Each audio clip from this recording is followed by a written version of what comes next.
दांत का दर्द वो अल्लाह मारा हमें लेकर के गया एक दंदान साज के पास।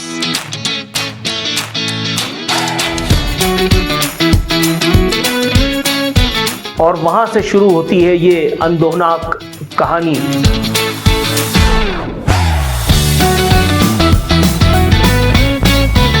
सर आपको जो है वो रूट कैनाल कराना पड़ेगा। मैंने कहा यार कनाल के मामले में तो बड़े झगड़े चल रहे हैं आजकल, रूट तो उसका भी नहीं मिल पा रहा हुकूमत को।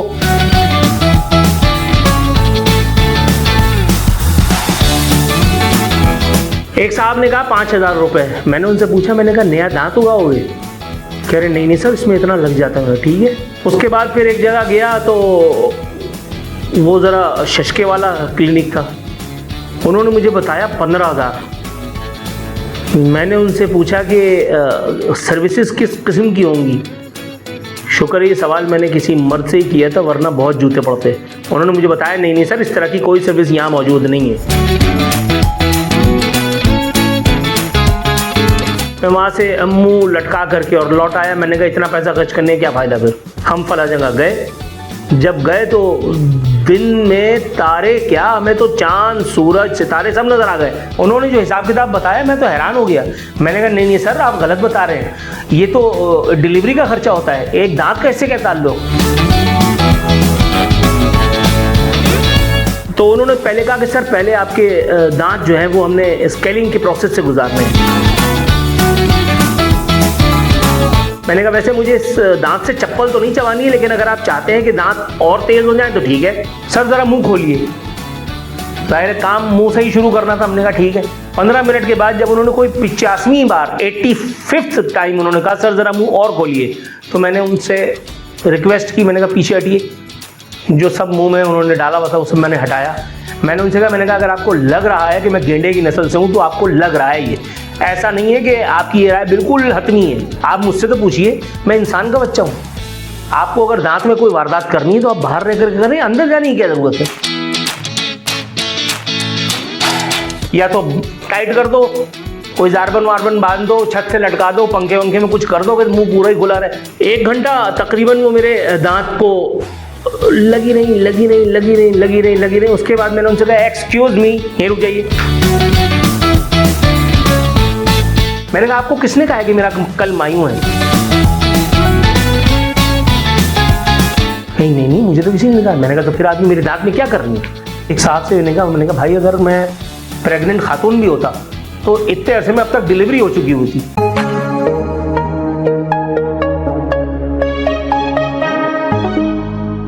अस्सलाम वालेकुम, मैं हूं नूरुल आरफीन सिद्दीकी और आप देख रहे हैं आरफीन नामा की एक और तकलीफदेह एपिसोड। तकलीफदेह किस लिए अभी बताता हूं, इतनी जल्दी क्या है। इस जुल्फ पे फबती शबे दीजूर की सूझी, अंधे को अंधेरे में बड़ी दूर की सूझी। जनाब दांत का दर्द वो अल्लाह मारा हमें लेकर के गया एक दंदान साज के पास। और वहां से शुरू होती है ये अंदोहनाक कहानी जो आज आपके गोश गुजार करने के लिए मैं हाजिर हुआ हूं, आपकी समा खराशी के लिए।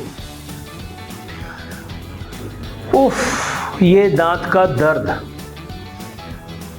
सर आपको जो है वो रूट कैनाल कराना पड़ेगा। मैंने कहा यार कनाल के मामले में तो बड़े झगड़े चल रहे हैं आजकल, रूट तो उसका भी नहीं मिल पा रहा हुकूमत को। हुकूमत जो है वो अपने लाने वालों को खुशनुदी उनकी हासिल करने के लिए वो रूट बदलने पे तुली हुई है। लेकिन भाई लोग कह रहे हैं कि नहीं भाई ये रूट तो चेंज होगा ही नहीं, तुम एक नए झगड़े में डाल रहे हो। नहीं सर ये वो वाला रूट नहीं है, ये रूट कैनाल है, दांत का एक छोटा सा प्रोसेस है, ये एक प्रोसीजर होगा इंशाअल्लाह ताला, फिर आप ओके हो जाएंगे। मैंने ठीक है। एक साहब ने कहा 5,000 रुपए। मैंने उनसे पूछा, मैंने कहा नया दांत उगाओगे?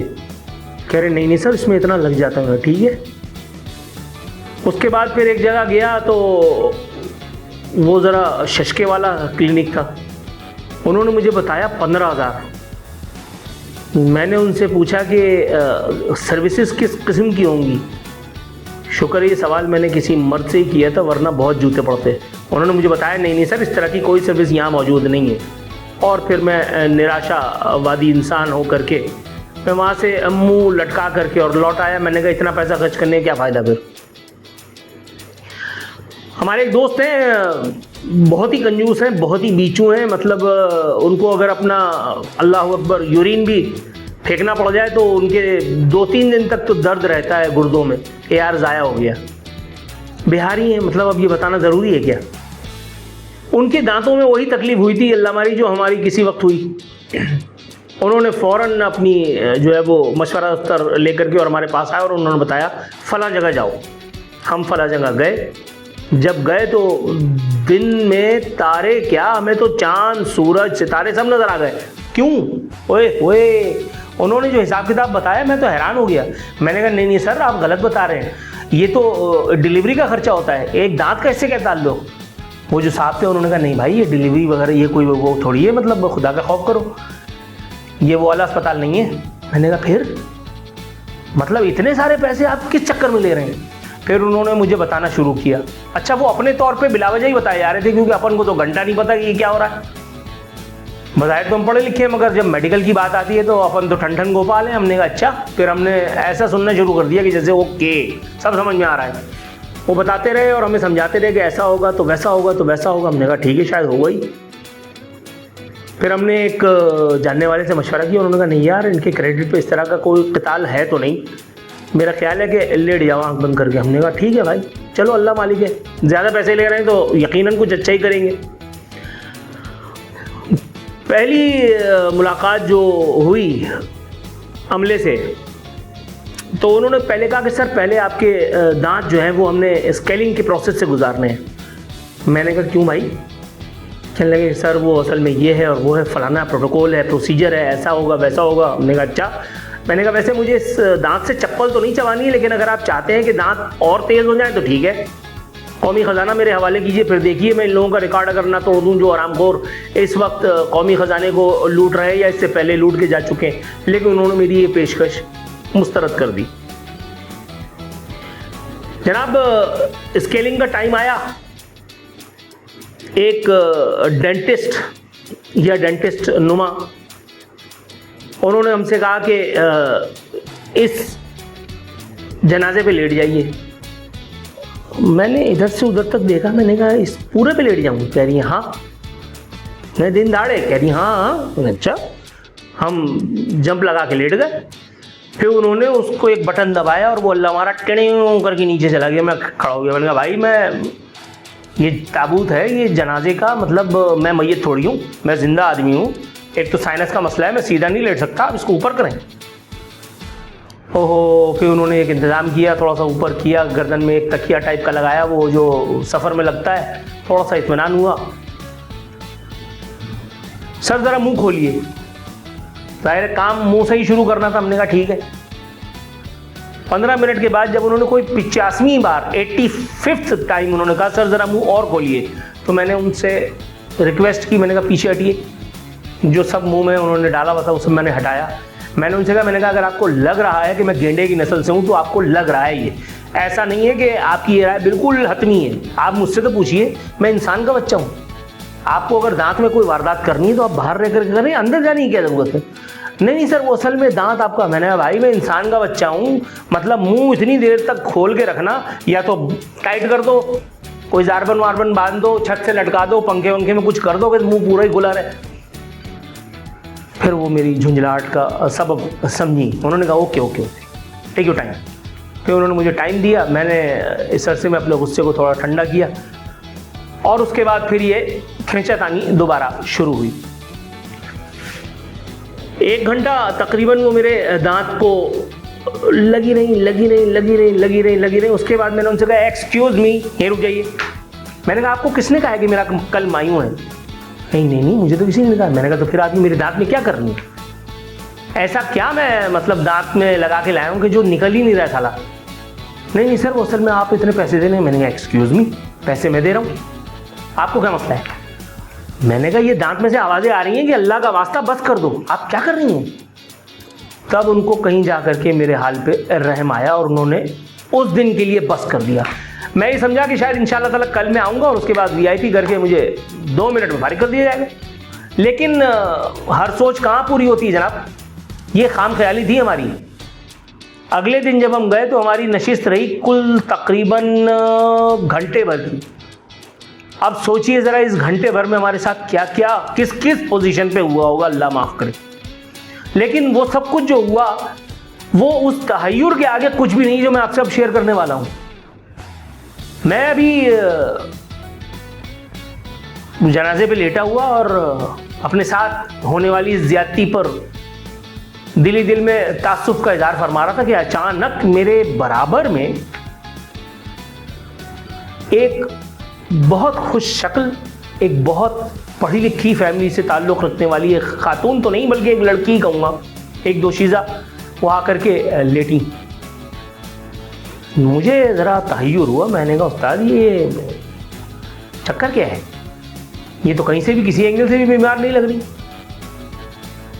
अच्छा, हमारे वाले जो वारदात फरमा रही थी मौसूफ़ा, उनको भी थोड़ा सा वक्त दरकार था किसी मामले के लिए, तो हमें थोड़ा सा सोचने के लिए वक्त मिल गया। इतने में कहीं से एक आवाज़ आई, इनको ड्रिप लगा दो। ड्रिप लगा दो? मैं हैरान। मैंने कहा यार उस्ताद ये हॉस्पिटल तो नहीं है, ये ड्रिप काहे की लग रही है। बहरहाल वो ड्रिप लगाने वाला सामने आया और उसने एक अदद ड्रिप जो है वो उनको लगाई और फिर पता नहीं क्या किया, वल्लाह मेरी समझ में नहीं आया। मैं चुपचाप देखता रहा तमाशा। उसके बाद जब डॉक्टर साहबा उनसे हमारी बात हुई, उन्होंने फरमाया कि सर वो असल में ये एस्थेटिक क्लिनिक भी है। Aesthetic clinic? अब मैं उनको क्या बताऊं कि अपन तो जाहिल है, ये क्या मतलब हुआ। मैंने एस्थेटिक, ओहो, मैंने कहा शाइस्ता वायदी टाइप कोई मंजन तो नहीं है। उन्होंने कहा जी जी जी, ओहो। मैंने कहा अच्छा ये मामला है, तो आप लोग भी डेंटिंग पेंटिंग वगैरह भी करते हैं? उन्होंने कहा जी बिल्कुल हम करते हैं। मैंने कहा तो कौन करता है कि नहीं, मैं ही करती हूँ। मैंने कहा आप तो डेंटिस्ट हैं?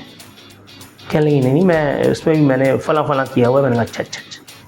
तो मैंने कहा मैडम ये कुदरत के साथ उंगल पेंच जो है विद ऑल ड्यू रिस्पेक्ट ये भारी नहीं होती? यानी मतलब मैंने कहा अगर अल्लाह मियाँ को मुझे गोरा ही बनाना था, जैसा कि काजोल मोहतरमा गोरी हो गई, तो अल्लाह मियाँ क्या वाइट रंग कम पड़ गया था?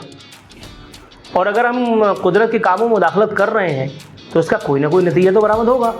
तो उन्होंने हमारी इस बात को बाय करने से इनकार कुल्ली तौर पर नहीं किया, जुज़वी तौर पर उन्होंने कहा सर अभी तक इस तरह की कोई रिसर्च सामने तो नहीं आई है। मैंने कहा यार आप ड्रिपों के ज़रिए बहुत सारी चीज़ें जिस्म के अंदर दाखिल कर रहे हैं और वो भी रंगत उजागर करने के लिए, कुछ तो होगा। खैर उन्होंने इस बात को बाय नहीं किया। 2-3 दिन का ये प्रोसीजर रहा और मैं देखता रहा। माशाल्लाह, मैं एक मुज़ाफ़ाती इलाके में हूँ। उस मुज़ाफ़ाती इलाके में लोगों का ये रुझान अपने आप को लेकर के और सीरियसनेस अच्छी भी है, लेकिन इतना महंगा ट्रीटमेंट सिर्फ खूबसूरती के उसूल के लिए। बहरहाल ये बात थोड़ी सी मुझे ज़रा अचंभे का बाइस मालूम हुई। खैर फिर हमारी ट्यूनिंग फिर शुरू हो गई। डॉक्टर साहिबा जो है वो बिल्कुल जिसको कहते हैं कि जो उन्होंने उफ यार क्या बताऊं, मतलब इतना तो मैं ज़िंदगी में नहीं थूका हुआ जितना उन्होंने सिर्फ आधे घंटे में थुकवा दिया। मैंने कहा यार अल्लाह का वास्ता, ज़बान मेरी खुश्क हो रही और ऐसा कोई जलील किस्म का कोई महलूल बार बार वो ज़बान पे दाखिल फरमा रही थी और हर दफ़ा ये कहती बस सर थोड़ा सा। मैंने कहा अब तो भाई पिला भी दो तो भी कोई मसला नहीं है, क्योंकि अब तो हम बेगैरत हो चुके हैं पी करके। इतना जलील मशरूब हमने ज़िंदगी में, इतना जलील मादा कभी नहीं चखा। अल्लाह माफ़ करे तो इस्तग़फ़ार। ना साला मीठा था, ना खट्टा था, ना मतलब मैं बता भी नहीं सकता कितना जलील था वो मादा। फाइनली उस दिन की कार्रवाई पूरी हुई और हमें घर जाने की इजाज़त मिली। मैं ऐसे भागा जैसे कुतिया छुड़ा के भागती, अल्लाह माफ़ करे माज़अल्लाह। मैंने कहा भाई पीछे पलट के देखो पत्थर के हो जाओगे, भाग लो उस्ताद। अगले दिन फिर फ़ोन आ गया, सर वो आपका अपॉइंटमेंट है। मैंने कहा जी भाई आ रहा हूँ। पहुँचे तो डॉक्टर साहब ने देखा और हमारे साथ जो है वो ज़ोर आजमाई शुरू की। तकरीबन आधा घंटा प्रोसीजर में लगा। ठक ठक ठक ठक ठक। थोड़ी देर के बाद मुझे एहसास हुआ कि जैसे आरी जैसा कुछ चल रहा है। अबे मैंने कहा ये क्या है भाई, तो काट पीट चल रही है। उन्होंने कहा सर कुल्ली कर लीजिए। जब मैंने कुल्ली किया तो खून, अरे बाप ये क्या। सर मैंने कहा हो सकता है, लेकिन बताओ तो डॉक्टर। खैर उन्होंने जो बताया वो अपने कद्दू समझ में आना था। मैंने कहा ओके, या अल्लाह रहम करना परवरदिगार। 5 दिन हो गए भाई, 2 दिन मैं स्किप कर रहा हूँ, वो क्या बताऊँ, 5 दिन हो गए। आखिर मैंने डॉक्टर साहब से अमले से मुअद्दबाना दस्त बस्ता, बल्कि ये देखना ये हाथ और ये कोनी दोनों मिला लिए, दोनों मिला करके मैंने कहा अल्लाह रसूल का वास्ता। मैंने एक साहब से मैंने कहा भाई अगर मैं प्रेग्नेंट खातून भी होता तो इतने अरसे में अब तक डिलीवरी हो चुकी हुई थी, कि साला दांत का मसला हल नहीं होके दे रहा। तब उन्होंने एक ऐसी बात की कि जिससे सुन करके माँ सिवाय इस्तेजाब की और कुछ मिला तो नहीं। उन्होंने कहा कि देखें क्वालिटी फलाना ढिमकाना, ओके। लेकिन उस पूरे अरसे में मैं जो चीज़ देखता रहा वो ये कि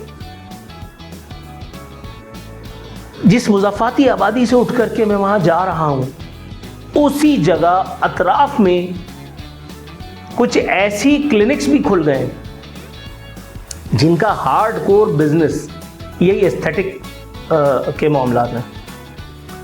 और वहाँ अल्लाह माफ़ करे मुझे याद आ गया एक, या अल्लाह मुझे माफ़ करना परवरदिगार, एक ऐसा जनाजा, एक ऐसा काबिल तदफीन लाशा मेरे सामने आकर के और जो है वो उसने अपॉइंटमेंट फिक्स की कि मैं इसको देख करके सोच रहा था कि यार इसे मरे हुए कितने साल हो चुके होंगे, मुंह में दांत ना पेट में आंत, सीख सिलाई फजले लाई, मतलब उसमें क्या क्वालिटी नहीं थी। और वो आकर के और वो अपने आप को खूबसूरत बनाने के लिए वो जो नुस्खे पूछ रहे थे, मुझे बड़ा अच्छा लगा। मैंने कहा यार कोई शख्स अपने बारे में इतना खुशगुमान भी हो सकता है, अल्लाह माफ़ करेगा। यार 15 मिनट की वीडियो हो गई है, आप यकीन कीजिए मैं अगर मुकम्मल तफसीलात जारी कर दूं अभी एंड इस वक्त, आप अजीब से हो जाएंगे, और मैं नहीं चाह रहा कि आप इस वक्त अजीब से हों, इसलिए फ़िलहाल इसी पे इक्तफा कीजिए। अल्लाह ने चाहा तो इंशाअल्लाह ताला मैं इस मामले की पूरी रुदाद फिर किसी और वक्त पे आपको सुनाऊंगा। फिल वक्त सिर्फ इतना ही कि भाई अल्लाह किसी को दांत के दर्द में मुब्तला ना करे भाई, क्योंकि दांत का दर्द तो वैसे कोई भी दर्द हो वो बर्दाश्त नहीं होता, लेकिन दांत का कमबख्त होता भी रात में ही है साला। अल्लाह ताला सबको शिफाए कामिल आजिला नसीब फरमाए। फ़ी अमान अल्लाह।